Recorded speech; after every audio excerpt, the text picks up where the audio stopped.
What if I paint something and it's bad? You will absolutely paint something that is bad. And I'm going to be saying paint a lot because that is what I do. But regardless of your medium as an artist, you will be creating art that in hindsight, or even immediately, you might think, this is not my best work, or I am not loving this. That is so okay. In fact, we know it's more than okay. We know, you know, that as an artist, that's where the good stuff comes from. It's from those reps. It's from getting in, getting down and dirty with your materials, and sometimes the most amazing surprises happen. Sometimes the Saturday before, the day before's painting, it was kind of terrible. You wanted just to throw it away. And then the next time you come in and you set up your studio, which could be like your bedroom, mine was for a very long time, you create something that's masterful. Or masterful for you, or surprisingly good. You can give it any words you want, but it's a fun surprise. That's where it happens. It doesn't happen when you're doing anything else. You're not going to create a wonderful work of art when you're watching TV. You're not going to create a wonderful work of art when you are hitting snooze on your alarm. So you have to schedule it and make it happen.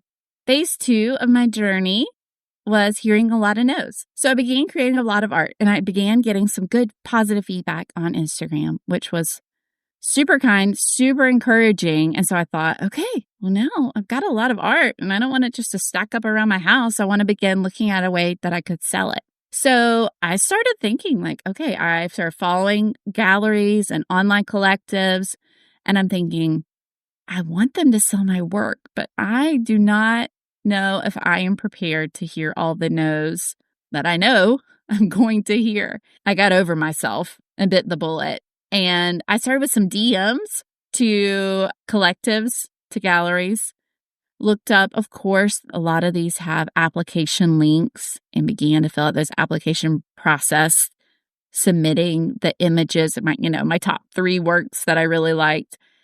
And of course, I heard crickets. I didn't even get an email back that said no. I just got like silence. And that doesn't feel great. I got back the no's, the really kindly worded, "Thank you so much for your submission. At this time, we don't feel that your work would be the best fit with our gallery, but we wish you well in your future endeavors. Sincerely, the gallery that doesn't want you." And then I got back a yes. One yes. And you will too. And maybe you have. Maybe you're an artist who's already had lots of yeses and you're remembering back to that first yes, reminiscing alongside me. But I got back my first yes from an online collective that said, "Yes, we would love to feature your work. Can you do more of these?" And it was one of the pieces with the shadows that I loved. And I was totally on board to create more of that. Creating work that people love, that you love to paint, is a sweet spot. And I loved painting those pieces. The online collective curator loved those pieces. And so I was on board to paint more. So we looked at our calendar. She said, "Could you have 15, 16 pieces ready by this date?" And I just said, yes. Guess what?